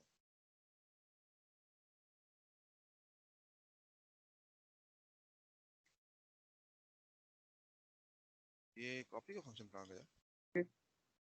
इसका ये जो स्टूडेंट का आपने बनाया कंस्ट्रक्टर, ये दोबारा समझा सकते हैं आप? कंस्ट्रक्टर? यस सर, ये जो आपने, हाँ जी, स्टूडेंट के ऊपर, ये वाला? जी ये नीचे बेटा नीचे सर। अच्छा अच्छा ठीक, ये मैं बताता हूँ। ठीक है, ये मैं आपको ना अभी इसको एक एक चीज चला के दिखाता हूँ तो आपको क्लियर हो जाएगा। पर ये इसमें जाने क्यों नहीं दे रहा? ये कैरेक्टर में जाना चाहिए यार।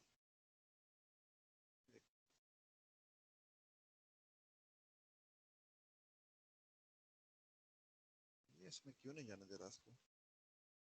हालांकि ये नाम ही है इसमें, नो इंस्टेंस ऑफ कंस्ट्रक्टर। क्यों नहीं बनाया? ये बनाया तो हुआ है हमने। अच्छा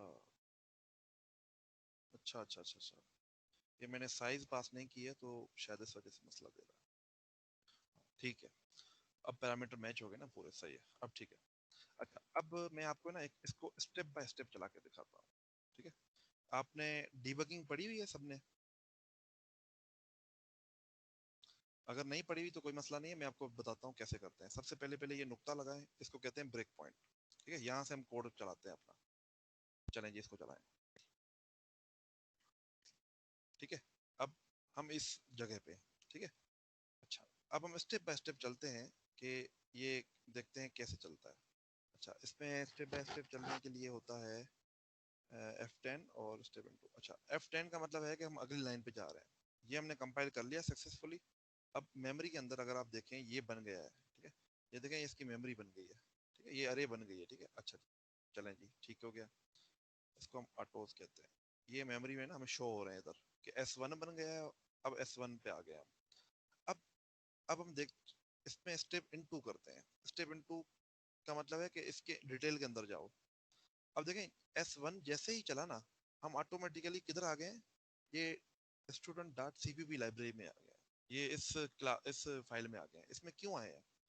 इसमें इसलिए आए हैं क्योंकि मैंने आपको बताया कि जब भी एक ऑब्जेक्ट बनता है तो पहले पहले उसका कंस्ट्रक्टर कॉल होता है।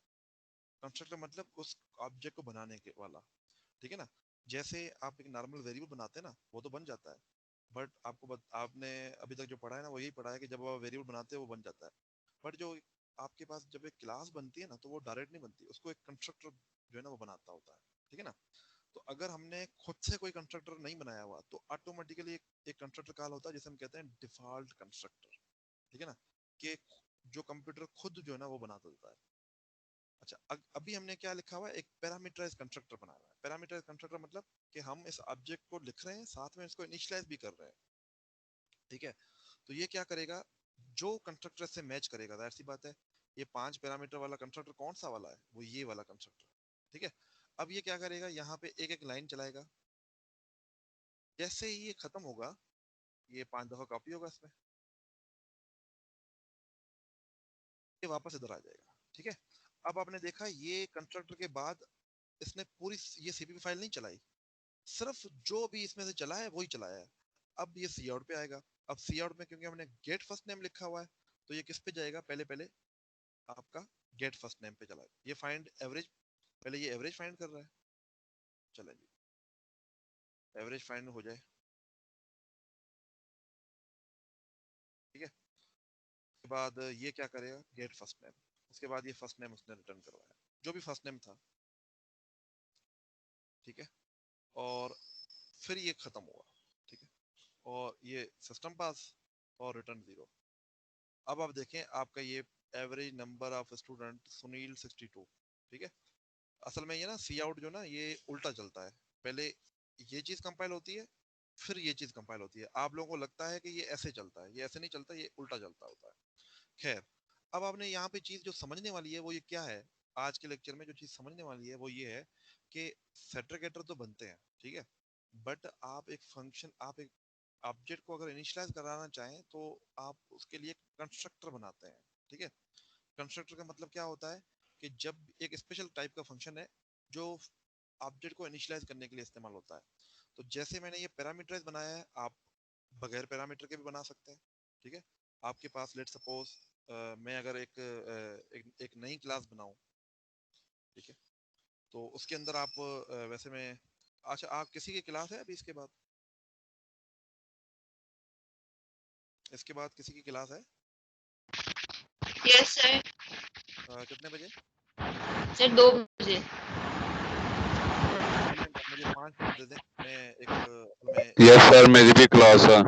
2 मिनट दे दें, मुझे 5 मिनट दे दें बस, ठीक है, ताकि मैं आपको एक एग्जांपल दिखा सकूं। और ठीक है, पहले पहले तो मुझे ये बताएं कि ये एग्जांपल आपको समझ में आ गया?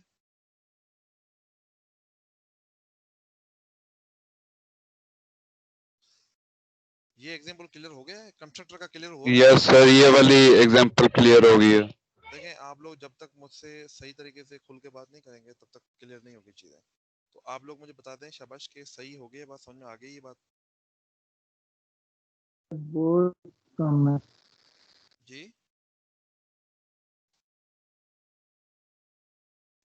अच्छा, इस पे राइट क्लिक करें अगर आप, ओपन फोल्डर इन विंडो एक्सप्लोरर, तो ये आपका एक फोल्डर खुल जाएगा जहाँ पे ना आपकी .cpp.h फाइलें पड़ी हुई हैं। तो जब भी आपने सबमिशन करानी है, ये पूरा प्रोजेक्ट सबमिट ना कराया करें, सिर्फ इन 3 चीज़ों को कॉपी पेस्ट करें और वो आप उसमें जो है ना वो एक फोल्डर नया बना के उसमें पेस्ट कर दें, ठीक है।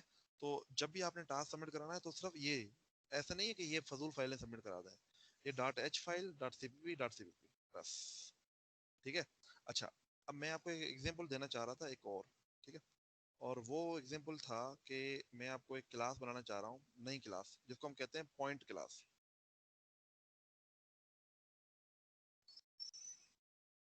ताकि है ना आपको थोड़ा सा और क्लियर हो जाए कि इसको हम कहते हैं पॉइंट। तो आपको पता है पॉइंट में सिर्फ और एक्स वाई जी होते हैं सिर्फ।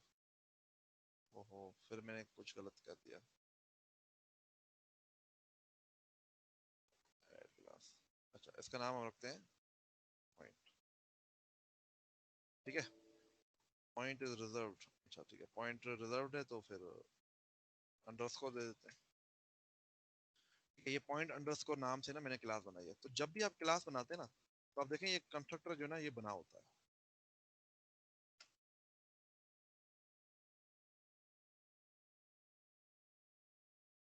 अच्छा, इसको बोलते हैं डिस्ट्रक्टर, ये मैं अभी नहीं पढ़ा रहा, ये मैं आपको नेक्स्ट क्लास में पढ़ाऊंगा डिस्ट्रक्टर क्या होता है। अच्छा, कंस्ट्रक्टर में हम क्या करते हैं, फ्लोट एक्स और फ्लोट वाई, ठीक है। और ये कंस्ट्रक्टर जो है इसमें हम कुछ भी नहीं करते। एक हम इसको कहते हैं डिफॉल्ट कंस्ट्रक्टर, ये वैसे बना होता है बाय डिफॉल्ट और हम खुद भी बना सकते हैं इसको।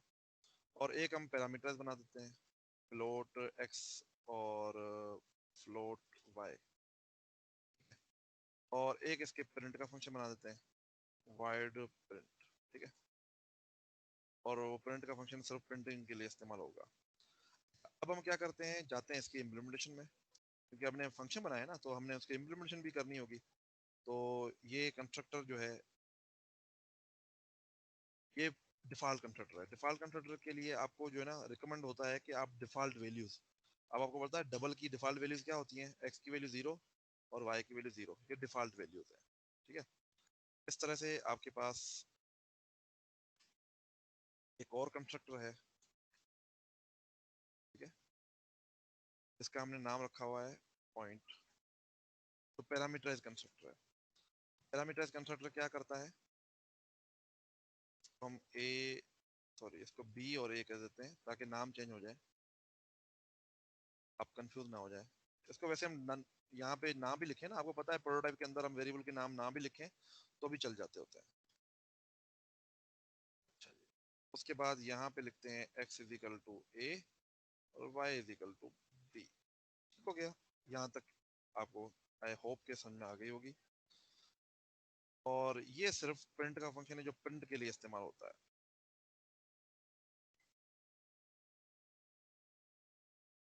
ठीक है, सी आउट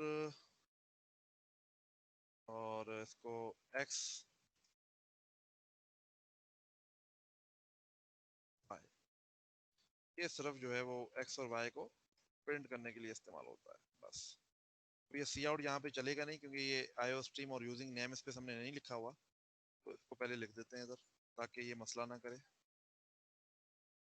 स्टूडेंट का इधर कोई काम नहीं है, एचटीएमएल का आईओ स्ट्रीम और सी आउट ये सारा हो गया। ठीक है, अब पॉइंट के अंदर मैंने क्या किया है, पॉइंट की क्लास बनाई है जिसके अंदर मैंने दो वेरिएबल लिए हैं और मैंने उनको सिंपल प्रिंट करवाया है। ठीक है, अब मैं सोर्स फाइल में जाता हूँ। सबसे पहले मुझे क्या करना पड़ेगा, हैश इंक्लूड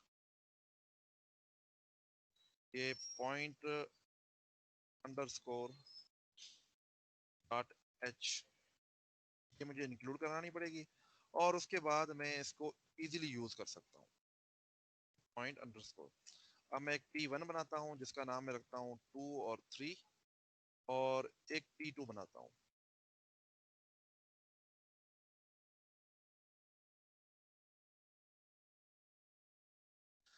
अब आप लोग मुझे ये बताएं, अगर मैं लिखता हूँ P1 डॉट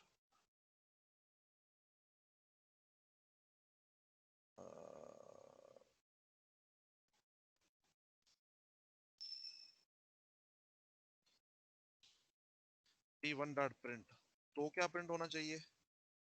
और मैं लिखता हूँ P2 डॉट प्रिंट, तो क्या प्रिंट होना चाहिए? शाबाश, बताएं जरा। सर P1 डॉट प्रिंट 2 और प्रिंट करेगा और P2 डॉट प्रिंट 0। बेहतरीन। असल में क्यों इन्होंने ये क्यों कहा, मैंने सवाल ये पूछा है कि यार ये अगर अच्छा एक हैश मैंने सवाल ये पूछा है कि यार अगर मैं P1 जो है वो प्रिंट करूंगा तो क्या होगा, P2 प्रिंट करूंगा तो क्या होगा।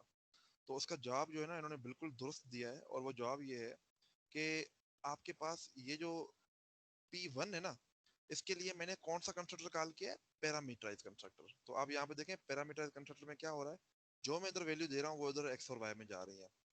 और इसके लिए क्योंकि मैंने कोई कंस्ट्रक्टर कॉल नहीं किया, मैं इसको खाली ऐसे लिख देता हूँ। इसके लिए क्योंकि मैंने कोई कंस्ट्रक्टर नहीं कॉल किया है तो ऑटोमेटिकली कौन सा कंस्ट्रक्टर कॉल होगा, डिफॉल्ट कंस्ट्रक्टर। और डिफॉल्ट कंस्ट्रक्टर में क्या पड़ा हुआ है कि इनकी वैल्यू 0 0 पड़ी हुई है। ठीक है, तो ऑटोमेटिकली यहाँ पे अगर आप मैं इसको चलाऊं, इसको डीबग करूं, तो आप देखिएगा क्या होता है। सबसे पहले मैं इसमें जाता हूँ, F10 F11 करता हूँ, ये देखें पैरामीटराइज कंस्ट्रक्टर कॉल हो गया। ठीक है, अब मैं इसके अंदर जाता हूँ, इसके लिए डिफॉल्ट कंस्ट्रक्टर कॉल होगा। ठीक है, बट कंस्ट्रक्टर कॉल जरूर होगा। अगर आप इनकी वैल्यूज देखें तो पहले हमने P1 प्रिंट किया है तो 2 और 3 प्रिंट हुआ, फिर P2 प्रिंट किया है 0 0 प्रिंट हुआ। क्यों ऐसा प्रिंट हुआ, इसलिए प्रिंट हुआ क्योंकि ये पैरामीटर्स और डिफॉल्ट कंस्ट्रक्टर कॉल हो रहे थे, दैट्स व्हाई। ठीक है, तो ये असल में आपके जो है ना वो ये असल में स्टूडेंट वाला एग्जांपल मुझे इसलिए कराना पड़ा क्योंकि मैंने आपको क्लास एक्टिविटी दी थी। तो मेरी कोशिश होती है कि जो क्लास एक्टिविटी दूं वही एग्जैक्टली मैं आपको करवाऊं कम से कम। अच्छा, तो आज हमने जो नई चीज सीखी है सिर्फ और सिर्फ एक चीज सीखी है और वो क्या है, कंस्ट्रक्टर। और what is constructor, constructor is an special type of function जिसका नाम वही होता है जो क्लास का नाम होता है और जिसका रिटर्न टाइप कोई भी नहीं होता। और कंस्ट्रक्टर पैरामीटराइज भी हो सकता है, डिफॉल्ट भी हो सकता है। अगर फर्ज करें हमने ये पैरामीटराइज कंस्ट्रक्टर बनाया ही ना हो, मिसाल के तौर पे मैंने ये लिखा ही ना हो, ठीक है, मैंने मिसाल के तौर पे ये लिखा ही ना हो, तो क्या होगा, तो भी ये चल जाएगा। तो ये आपको एरर देगा। अब ये देखें, ये आपके एरर दे रहा है, कहता है ऐसा तो कोई मैच ही नहीं कर रहा, कहता है ऐसे तो जो है वो कोई मैच ही नहीं कर रहा। ठीक है, अच्छा, क्या अगर मैं अब ये डिफॉल्ट कंस्ट्रक्टर मिटा दूं तो एरर देगा? आप में से कोई बता सकता है? अगर ये डिफॉल्ट कंस्ट्रक्टर हटा दूं मैं, अब वो एरर देगा या नहीं देगा? ये बताएं। तो मेरे ख्याल से नहीं देगा। नहीं देगा, क्योंकि डिफॉल्ट कंस्ट्रक्टर मैंने बताया कि अगर हम खुद से नहीं लिखते तो वो कंप्यूटर खुद ब खुद लिख देता है। अब देखें, अब मैं इसको चलाऊंगा ना तो ये चल जाएगा। ठीक है, बट जाहिर सी बात है इनमें वैल्यू गार्बेज पड़ी होगी, क्योंकि डिफॉल्ट कंस्ट्रक्टर में गार्बेज वैल्यू पड़ी होंगी। बट डिफॉल्ट कंस्ट्रक्टर में इसका बना ऑटोमेटिकली होगा, कंप्यूटर खुद। हालांकि इसके लिए जब भी आप ऑब्जेक्ट बनाते हो तो कंस्ट्रक्टर कॉल होता ही होता है। अब यहाँ पे आप सवाल मुझसे पूछेंगे, सर यहाँ पे तो हमने कोई भी कंस्ट्रक्टर नहीं बनाया, फिर कैसे कंस्ट्रक्टर कॉल हो रहा है? फिर कॉल होता है डिफॉल्ट कंस्ट्रक्टर जो कंप्यूटर खुद बनाता है, जो आपका कंपाइलर खुद बनाता है। बात समझ में आई? ठीक है, तो इसके लिए भी आपका कंस्ट्रक्टर कॉल होता है, बट डिफॉल्ट वाला कॉल होता है। ठीक है, जो कंप्यूटर खुद बनाता है। ठीक है, तो आपने डिफॉल्ट कंस्ट्रक्टर का सीखा, पैरामीटराइज्ड कंस्ट्रक्टर के बारे में बात की। आज मैं आपको एक और एग्जांपल दे दूंगा, वो आप कीजिएगा। सबसे पहली चीज, आप अपने सॉल्यूशन को मेरे साथ मैच कीजिएगा। जो मैंने आपको सॉल्यूशन भेजा है, मैं ये फाइलें जो है इधर टीम्स पे ही अपलोड कर देता हूँ। मैं असल में ना इसमें हक में नहीं होता कि कोड स्टूडेंट को दिया जाए, बट क्योंकि अभी चलें आपके इनिशियल डेज चल रहे हैं तो मैं आपको